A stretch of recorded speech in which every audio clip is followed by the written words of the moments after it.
Hello everyone, कैसे हैं आप सभी। स्वागत है आप सभी के सुपर 30 सीरीज के इस न्यू वीडियो में। इस वीडियो में हम कंप्यूटर ऑर्गेनाइजेशन एंड आर्किटेक्चर के फोर्थ क्वेश्चन को डिस्कस करेंगे। क्या है क्वेश्चन नंबर 4, जो कि हमारा दो पार्ट्स में है।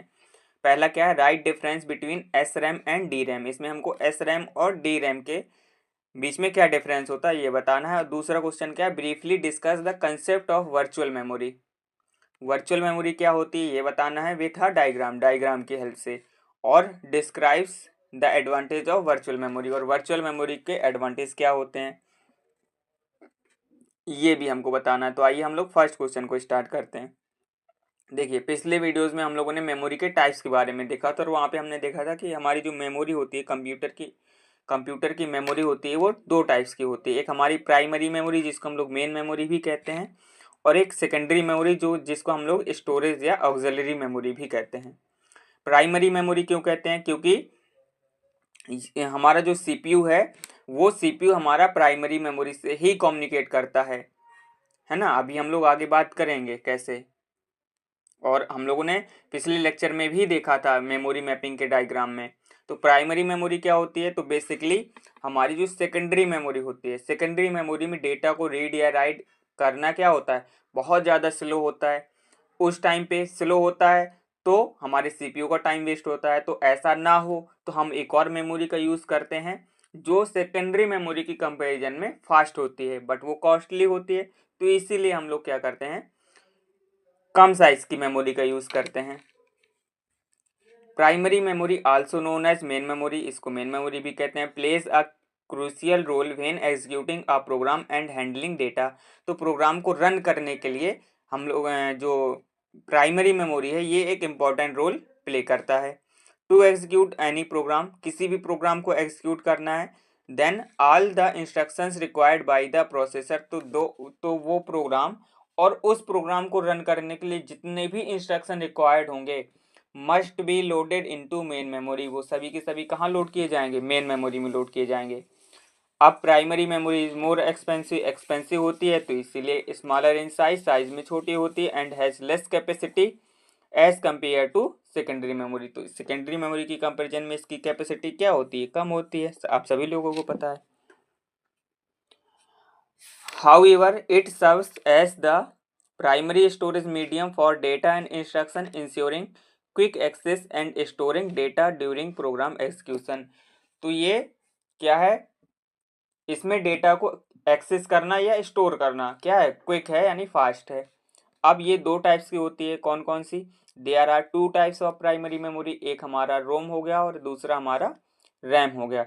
रोम क्यों यूज करते हैं, तो रोम का बेसिकली फुल फॉर्म क्या है, रीड ओनली मेमोरी, यानी कि कोई भी प्रोग्राम जो हमारे सिस्टम में ऐसे प्रोग्राम है जिनको हमको केवल रीड करना है, उन पे हम लोग कोई भी चेंजेस नहीं कर सकते, उनको दोबारा से अपडेट नहीं कर सकते। तो उन सभी प्रोग्राम को हम लोग कहाँ स्टोर कराते हैं, रोम में स्टोर कराते हैं। जैसे कौन से प्रोग्राम हो गए हमारे, तो जो हमारा बायोस सेटअप के जो सेटिंग के जो भी प्रोग्राम हैं, बेसिक इनपुट आउटपुट सिस्टम के, फर्मवेयर वगैरह के, बूटिंग से रिलेटेड जो भी कोड हैं, इनको हम लोग चेंज नहीं कर सकते, तो इसलिए इनको रोम में स्टोर करते हैं। और दूसरा हमारा है रैंडम एक्सेस मेमोरी। तो जो हमारे सेकेंडरी मेमोरी में प्रोग्राम स्टोर हैं, चूंकि सेकेंडरी मेमोरी स्लो है, यदि सेकेंडरी मेमोरी से बार बार प्रोग्राम को एक्सेस करेंगे तो हमारा एग्जीक्यूशन क्या हो जाएगा, स्लो हो जाएगा। तो उनको हम लोग स्टोर करते हैं कहाँ पे, रैम पे स्टोर करते हैं, जब किसी भी एप्लीकेशन को रन करना होता है तो उसलिए, है ना। तो रोम तो आसान है, as the name indicate we can not store anything in this memory. इसमें हम लोग कुछ अपने से स्टोर नहीं कर सकते हैं। It is only for reading purpose, इसमें जो प्रोग्राम पहले से लिखे हुए हैं उनको सिर्फ रीड बस कर सकते हैं। इट इज़ नॉन वोलाटाइल, तो ये नॉन वोलाटाइल है। नॉन वोलाटाइल मीन्स यदि हमने अपने कंप्यूटर को शट डाउन कर दिया या स्विच ऑफ कर दिया, तब भी इसमें जो भी प्रोग्राम लिखा गया था वो एज इट इज़ लिखा रहेगा। But ordinary user can not use it to store data, लेकिन जो ऑर्डनरी यूजर हैं वो इसमें कोई भी डेटा को राइट नहीं कर सकते हैं। ROM can be classified into 4 types. अब रोम जो है वो फर्दर टाइप्स में डिवाइड है। अब ये बेसिकली क्या है कि हम लोग की नीड के अकॉर्डिंग जो रोम हम लोग डेवलप करते गए उसी के अकॉर्डिंग ही उसके टाइप हैं। जैसे कि पहला क्या है, रोम आल्सो नोन एज मार्क्स्ड रोम, एम रोम। एम रोम क्यों, क्योंकि जब हम लोग रोम चिप मैन्युफैक्चरिंग करते थे तो मैन्युफैक्चरिंग के दौरान ही उससे रिलेटेड जो भी प्रोग्राम या इस चिप में जो प्रोग्राम लिखना होता था तो मैन्युफैक्चरिंग के दौरान ही वो प्रोग्राम इसमें राइट कर दिया जाता था, इसलिए इसको एमरोम कहते हैं। इट इज़ नॉन वोलाटाइल, ये तो हमको पहले से पता है। In which some programs are already stored, इसमें जो प्रोग्राम है वो पहले से स्टोर रहते हैं, और पहले से स्टोर रहते हैं तो कब स्टोर किए जाते हैं, तो मैन्युफैक्चरिंग के दौरान स्टोर किए जाते हैं। These programs can not be changed or deleted. अब ये जो लाइन लिखी हुई है चेंज और डिलीटेड, इसकी वजह से हमको रोम के फर्दर टाइप्स पढ़ने पड़ रहे हैं। जैसे कि एक तो हमने एक हमारे पास रोम है, ठीक है, इसमें हमने मैन्युफैक्चरिंग के दौरान कोई प्रोग्राम लिखा। अब ये मान लेते हैं ये रोम हमारी 4 MB की है और जो हमने प्रोग्राम इसमें लिखा वो 2 MB का था, तो 2 MB का था तो यानी कि अभी हमारे पास आधी स्पेस अवेलेबल है, इसमें हम लोग कोई और कोडिंग कर सकते हैं, दूसरा प्रोग्राम लिख सकते हैं। लेकिन एक बार मैन्युफैक्चरिंग हो गई तो उसके बाद तो दोबारा प्रोग्राम लिखना पॉसिबल नहीं था, तो इसका मतलब क्या, ये स्पेस हमारा वेस्ट हो रहा था। तो फिर फर्दर एक हमने रोम को डेवलप किया जिसका नाम क्या है, पी रोम। इसमें क्या है, प्रोग्रामेबल रीड ओनली मेमोरी। यदि हमारे रोम में स्पेस बचा हुआ है तो यहाँ पे हम लोग क्या करते हैं, कोई भी प्रोग्राम को, कोई दूसरे प्रोग्राम को लिख सकते हैं, राइट कर सकते हैं।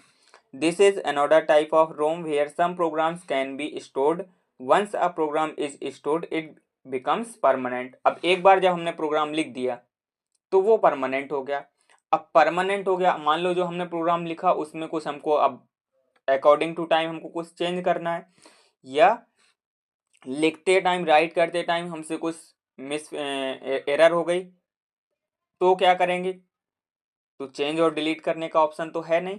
तो फिर फर्दर हम लोग टाइप्स की बात करेंगे जिसको हम लोग बोलते हैं ईपी रोम, नाम में ही है, एरेजेबल programmable read only memory.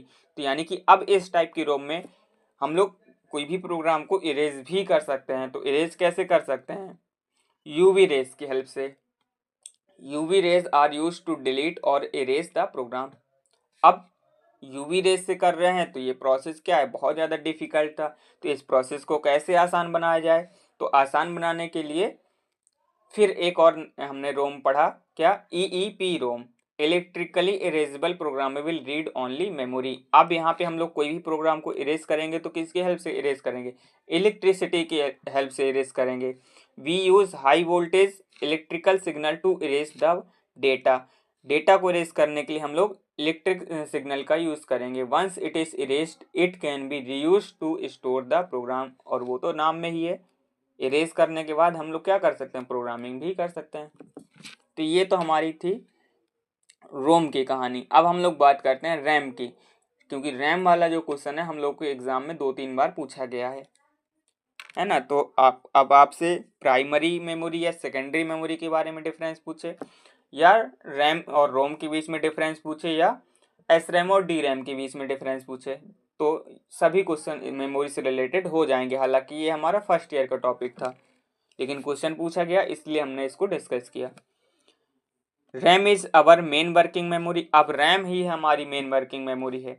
RAM is volatile memory. अब रैम हमारी कैसी होती है, वोलाटाइल होती है, यानी कि कोई भी प्रोग्राम रैम में स्टोर हुआ तो वो प्रोग्राम कब तक रहेगा, जब तक हमारे पास कंप्यूटर में पावर सप्लाई हो रहा है, जब तक हमारा कंप्यूटर ऑन है। जैसे ही ऑफ हुआ वैसे ही जो रैम में कंटेंट था वो सब क्या हो गया, डिलीट हो गया, इरेज हो गया। All the instruction and data reside in RAM before execution. तो कोई भी प्रोग्राम एग्जीक्यूट करने के पहले हम उसको कहाँ ले जाते हैं, रैम में ले जाते हैं। क्यों ले जाते हैं, क्योंकि रैम हमारी फास्ट होती है। RAM is a fast memory for both storing data and reading the data. तो डेटा को स्टोर भी हम लोग फास्ट तरीके से कर सकते हैं और डेटा को रीड भी फास्ट तरीके से कर सकते हैं, but it is very slow as compare to processor. अब ये जो लाइन लिखी हुई है, it is very slow as compare to processor, पहले तो सेकेंडरी मेमोरी प्रोसेसर की कंपैरिजन में बहुत ज़्यादा स्लो थी, तो हमने क्या किया, रैम लगा दी। अब रैम भी प्रोसेसर की कंपैरिजन में स्लो है, तो इसी वजह से हमको क्या पढ़ना पड़ता है, रजिस्टर्स एक टॉपिक पढ़ना पड़ता है। रजिस्टर्स भी एक मेमोरी है, और एक अभी हम लोग कैश मेमोरी भी के बारे में भी पढ़ेंगे। तो कैश मेमोरी और ज़्यादा रैम से फास्ट होती है, और रजिस्टर्स तो सबसे ज़्यादा फास्ट होते हैं। लेकिन अब कैश और ज़्यादा कॉस्टली होती है, रजिस्टर्स और ज़्यादा कॉस्टली होते हैं, तो इनका हम लोग यूज करते हैं, कम कैपेसिटी में यूज करते हैं, है ना। ये आप लोग ने, जिन लोगों ने मदरबोर्ड देखा होगा, उसमें इस तरीके का रैम स्लॉट होता है और ये हमारी रैम है, ठीक है। जिन लोगों ने नहीं देखा कोई बात नहीं, ये जस्ट फॉर नॉलेज था। There are two types of RAM. अब रैम के दो टाइप्स होते हैं, एक स्टैटिक रैम और एक डायनेमिक रैम। यहाँ से हमारा क्वेश्चन का आंसर स्टार्ट होता है। तो एस रैम में क्या है, S RAM is made of D flip flop. जो एस रैम होती है वो डी फ्लिप फ्लॉप के हेल्प से मिलकर बनी होती है, in which the memory cells flip flop between 0 and 1। अब फ्लिप फ्लॉप में हमको पता है दो ही बिट स्टोर कर सकते हैं, या तो 0 या तो 1, without the use of capacitors. अब स्टैटिक रैम में हम लोग कैपेसिटर्स का यूज नहीं करते हैं।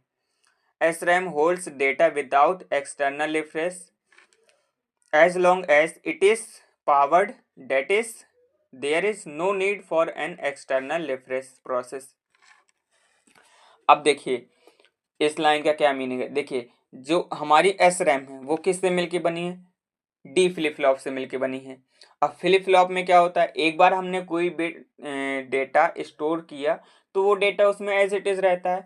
अब जब एज इट इज है तो हमको उसको रिफ्रेश करने की क्या नीड है, कोई नीड नहीं है। तो यहाँ पे लिखा हुआ है कि S RAM holds data without external refresh, यानी इस पे हमको रिफ्रेश करने की नीड नहीं है। फिर S RAM occupies more space and is more expensive than D RAM.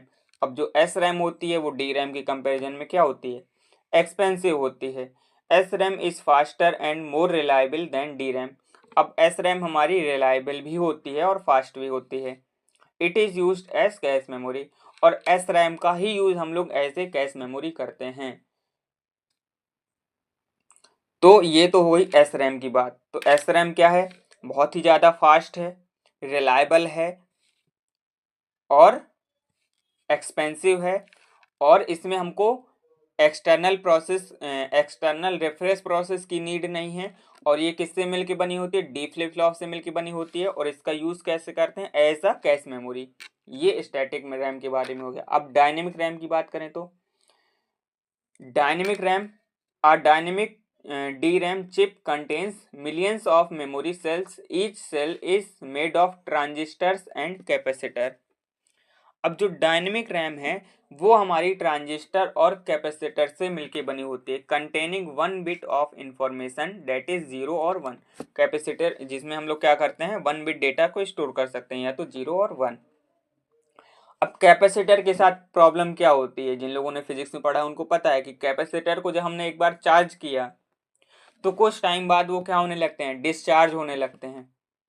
अब एक बार जब चार्ज हुआ तो उस पर हमने डेटा स्टोर कर दिया, मान लिया हमने 0 स्टोर कर दिया, लेकिन यदि वो डिस्चार्ज हो गया तो वो जो डेटा है जो खत्म हो जाएगा, कि दोबारा चार्ज करेंगे तो क्या है, पता चलेगा कि इसमें क्या डेटा था।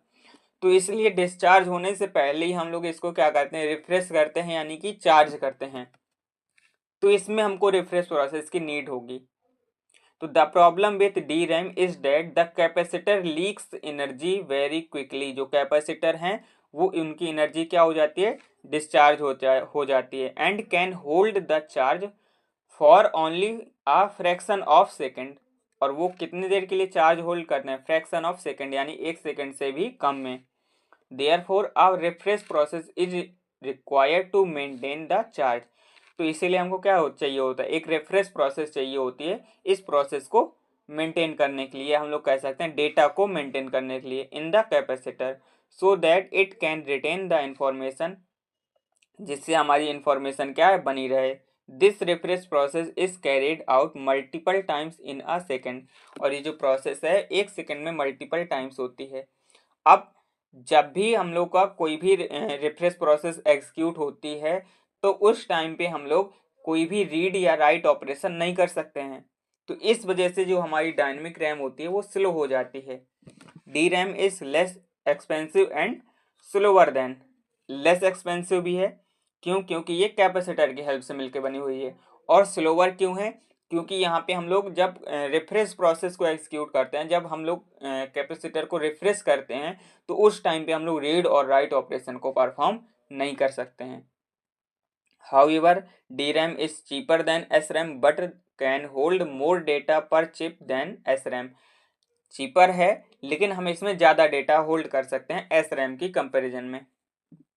अब DRAM का क्या यूज़ होता है, तो DRAM का यूज़ करते हैं हम लोग एज अ मेन मेमोरी, है ना। तो जब भी हम लोग मेन मेमोरी की बात करेंगे तो बेसिकली हम लोग रैम की बात करेंगे, और रैम में भी बेसिकली कौन सी रैम, तो SRAM नहीं, DRAM। जब कैश मेमोरी की बात करेंगे तो वहां पे SRAM। अब ये फिर से DRAM के टाइप्स हैं, बहुत ज़्यादा इंपॉर्टेंट नहीं है, SDRAM और ESDRAM। और SDRAM की फिर फर्दर टाइप्स होते हैं, DDR हो गया, DDR2, DDR3। Double data rate basically इसका फुल फॉर्म होता है ना। तो इसको भी आप लोग देख सकते हैं, देखना चाहें, इम्पोर्टेंट नहीं है वैसे। अब ये डिफरेंस के हम लोग को क्या पॉइंट निकले, जो अभी हम लोगों ने SRAM और DRAM के बारे में पढ़ा, वहीं से हमारे पॉइंट्स निकले। क्या पहला पॉइंट क्या है, ये हमारा जो DRAM है कैपेसिटर्स की हेल्प से मिलके बना हुआ है, और जो SRAM है वो फ्लिप फ्लॉप की हेल्प से मिलके बना हुआ है। स्पीड की बात करें तो DRAM क्या है, स्लो है, SRAM क्या है, फास्ट है। रेफरेंस प्रोसेस की बात करें तो जो हमारा DRAM है उसमें हमको क्या करना पड़ता है, फ्रिक्वेंटली रेफरेंस करना पड़ता है, तो रिक्वायर है। और SRAM में हमको कोई रेफरेंस नहीं करना पड़ता, तो नो रेफरेंस प्रोसेस नीडेड या रिक्वायर्ड। पावर कंजम्पशन की बात करें तो जो DRAM है लोअर पावर कंजम्पशन, इसमें पावर कम लगती है। क्यों, क्योंकि इसमें कुछ जो हमारे कैपेसिटर हैं वो पावर कुछ टाइम के लिए होल्ड कर लेते हैं, और SRAM में फ्लिप फ्लॉप में ऐसा कुछ नहीं होता, हमको कंटिन्यूअस स्केल में पावर सप्लाई करना पड़ता है। तो यहाँ पे SRAM में हमको क्या है, हाइयर पावर कंजम्पशन चाहिए होता है। कॉस्ट की बात करें तो जो DRAM है लेस एक्सपेंसिव है, और जो SRAM है मोर एक्सपेंसिव है। यूज़ की बात करें तो जो हमारा DRAM है as a main memory use करते हैं, और जो हमारा SRAM है as a cache memory use करते हैं। जब हम लोग कैश मेमोरी को इम्प्लीमेंट करते हैं तो वहाँ पे हम लोग SRAM का यूज़ करते हैं। अब सेकेंडरी मेमोरी की बात करें तो सेकेंडरी मेमोरी नाम में सेकेंडरी यानी कि CPU के लिए हमारा ये सेकेंड ऑप्शन है, बट इसका यूज़ क्यों कर रहे हैं, क्योंकि एक तो ये थोड़ा सा लेस एक्सपेंसिव है, हमको कम कॉस्ट में ज़्यादा साइज की मिल जाती है। और दूसरा कि हम लोग को क्या है कि यदि डेटा को परमानेंट स्टोर करना है ना, अभी जैसे हम लोग रैम पढ़ा या कैश मेमोरी पढ़ेंगे या रजिस्टर्स पढ़ेंगे, तो ये सभी के सभी कैसे हैं, नॉन वोलाटाइल वोलाटाइल मेमोरी, यानी कि कोई भी डेटा हमने एक बार इसमें स्टोर हुआ और यदि हमने पावर ऑफ कर दिया तो वो डेटा सब डिलीट हो जाएगा। तो डिलीट हो गया, तो अब डेटा यदि हमको वो डेटा वापस से चाहिए तो हम क्या करेंगे, या हमने जैसे एक बार हमने क्या किया सी लैंग्वेज में, हमने जब हमने प्रोग्रामिंग करते थे, एक बार हमने एडिशन का प्रोग्राम बनाया और उसको रन करा लिया, रन कर रहा है, ठीक है। अब हमने अपना लैपटॉप बंद करके रख दिया, कंप्यूटर बंद करके रख दिया, वापस आए ऑन किए तो प्रोग्राम था ही नहीं, तो फिर चेक कैसे कराएं। तो फिर इसको परमानेंट स्टोर करना होगा। परमानेंट स्टोर करने के लिए हमारे पास क्या है, सेकेंडरी मेमोरी है, ठीक है। Secondary memory is also known as auxiliary memory and it is permanent in nature as it is non volatile memory। यानी पावर ऑफ हो गया तब भी इसमें जो डेटा है वो एज इट इज स्टोर रहेगा। वी कैन स्टोर और delete data in secondary memory. अब देखिए सेकेंडरी मेमोरी में हम लोग डेटा को स्टोर भी कर सकते हैं और डिलीट भी कर सकते हैं।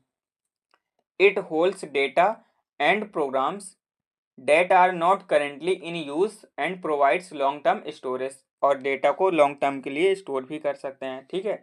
तो जो हमारी मेन मेमोरी है उसमें हम लोग दो ही ऑपरेशन परफॉर्म कर सकते हैं, या तो रीड या तो राइट।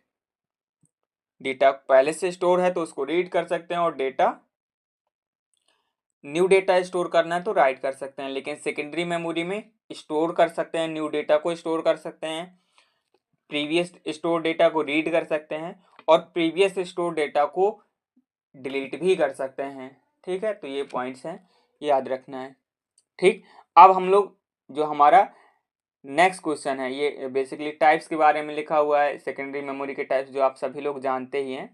तो हम लोग नेक्स्ट क्वेश्चन को डिस्कस करते हैं। हमको वर्चुअल मेमोरी के बारे में बताना है। तो वर्चुअल मेमोरी क्या है?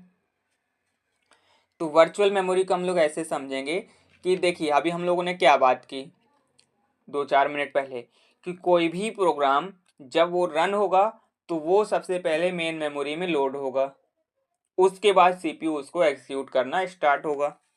बट आप सभी लोग जानते हैं कि हमारे प्रोग्राम, हमारे कंप्यूटर में बहुत सारे, एक नहीं बहुत सारे ऐसे प्रोग्राम हैं जिनकी साइज, जिनकी कैपेसिटी बहुत ज़्यादा है। किसकी कंपैरिजन में? मेन मेमोरी की कंपैरिजन में, है ना। जैसे कि एक तो हमारा ओएस ही हो गया, ऑपरेटिंग सिस्टम ही हो गया, जिसकी साइज क्या है? मेन मेमोरी की साइज से ज़्यादा होती है इन जनरल देखा जाए। जैसे कि हमारे फ़ोन में ही बात करें तो 4 GB या 8 GB की रैम होती है, और ओएस लगभग इतने ही का ही होता है, 8 से 10 GB के बीच में होता है एंड्रॉयड हमारा। और विंडोज़ की बात करें तो विंडोज़ हमारा लगभग 20 GB के आसपास होता है, 15 से 20 के बीच में। और लैपटॉप में बात करें रैम की, तो लैपटॉप में होती है हमारी 8 GB या 16 GB रैम होती है। तो ये तो सिर्फ ओएस है, इसके अलावा भी और सारे प्रोग्राम हैं जो हम एक साथ चलाते हैं। तो ये सब कैसे मेंटेन हो? प्रॉब्लम हो गई भाई, जब ये प्रोग्राम रोम में स्टोर ही नहीं हो पाएगा तो ये रन कैसे होगा? और रन नहीं होगा तो फिर क्या ही मतलब है? तो फिर यहाँ पे एक कंसेप्ट आता है वर्चुअल मेमोरी का, है ना। एक तो यहाँ पे एक ऑप्शन ये है कि हम लोग क्या करें, कि हम लोग रैम की साइज बढ़ा दें। अब रैम की साइज बढ़ाएंगे तो हमारे कंप्यूटर की कॉस्ट बढ़ जाएगी, तो कॉस्ट पे कर सकते हैं तब तो ये ऑप्शन एकदम सही है, कोई प्रॉब्लम नहीं है। कॉस्ट नहीं पे कर सकते तो वहाँ पे उन लोगों को क्या करना पड़ेगा? वर्चुअल मेमोरी का कंसेप्ट अप्लाई करना पड़ेगा। इसमें बेसिकली क्या होता है, जो हमारी सेकेंडरी मेमोरी होती है, सेकेंडरी मेमोरी में ही कुछ स्पेस हम लोग अलग से ऑक्यूपाई करते हैं, रिजर्व करते हैं। और इस स्पेस में हम लोग जो भी प्रोग्राम, जैसे हमने कोई भी प्रोग्राम रन किया, ब्राउज़र ओपन किया, तो ये जो स्पेस हमने अलग से रिजर्व किया है, इस स्पेस में हम सबसे पहले जो ब्राउज़र का प्रोग्राम है उसको लाएंगे। ठीक। अब ब्राउज़र में के प्रोग्राम में जो जो फंक्शन को हम लोग यूज़ करेंगे, जैसे जैसे यूज़ करते जाएंगे वैसे वैसे ये फंक्शन कहाँ आता जाएगा? मेन मेमोरी में आता जाएगा, और इस मेन मेमोरी से सीपीयू उसको एक्सेस कर लेगा। तो वर्चुअल मेमोरी बेसिकली कोई मेमोरी नहीं है, ये एक टेक्निक है जिसकी हेल्प से हम लोग क्या करते हैं, मेन मेमोरी की साइज को एक तरीके से एक्सटेंड कर लेते हैं, है ना। होता नहीं है लेकिन कर लेते हैं, बेसिकली सेकेंडरी मेमोरी में ही स्पेस क्रिएट कर लेते हैं। इससे क्या होता है, अब पहले ये जो प्रोग्राम था ये पूरी मेमोरी में कहीं पे भी था, तो इसको सर्च करने में क्या लगता था? बहुत ज़्यादा टाइम लगता था। अब बाद में हमने इसको क्या किया, इसको एक अलग स्पेस में स्टोर कर लिया। अब हम जब भी प्रोग्राम सर्च करेंगे तो इसी स्पेस में सर्च करेंगे, तो इसलिए क्या हो गया, पूरी मेमोरी में सर्च करेंगे तो टाइम ज़्यादा लगेगा, कुछ पार्ट में सर्च करेंगे तो टाइम कम लगेगा, तो फास्ट हो जाएगा। और यही हमारा क्या है, वर्चुअल मेमोरी कहलाता है। तो क्या है इसके बारे में देखते हैं।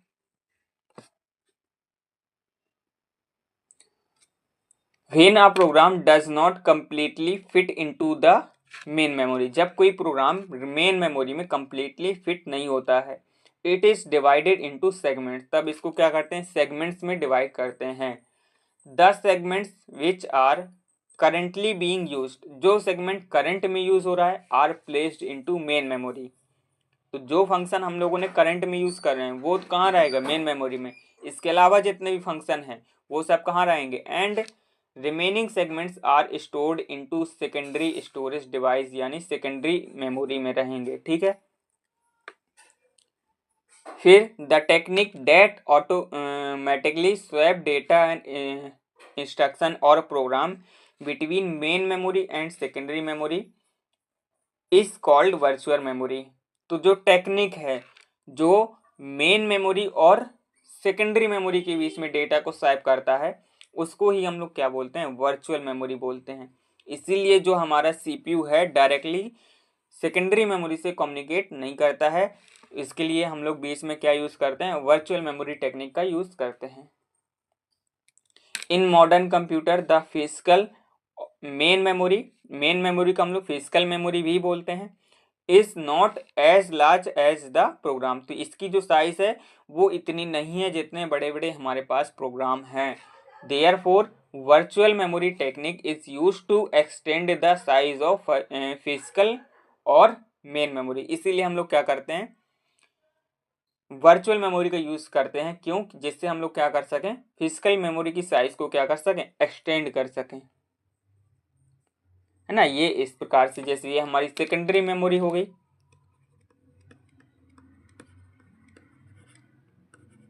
और ये हमारी मेन मेमोरी हो गई। ठीक, तो पहले ये जो हमारा हार्ड डिस्क था 1 TB का था या 512 GB का था, तो इस स्पेस में से हमने कुछ स्पेस क्रिएट कर अलग से रिजर्व कर लिया कि अब इसमें हम लोग सिर्फ वही प्रोग्राम स्टोर कराएंगे जो हम लोग यूज कर रहे हैं। तो अब इसमें वो प्रोग्राम आ गए। अब इस स्पेस में से अब जैसे जैसे रैम को नीड होगी वो क्या करता जाएगा, सर्च करता जाएगा।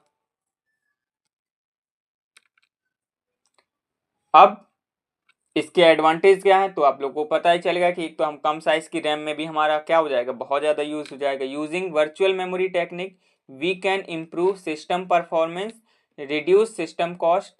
हम लोग सिस्टम की परफॉर्मेंस को इम्प्रूव कर सकते हैं, सिस्टम की कॉस्ट को रिड्यूस कर सकते हैं, ये सबसे बड़ा पॉइंट है।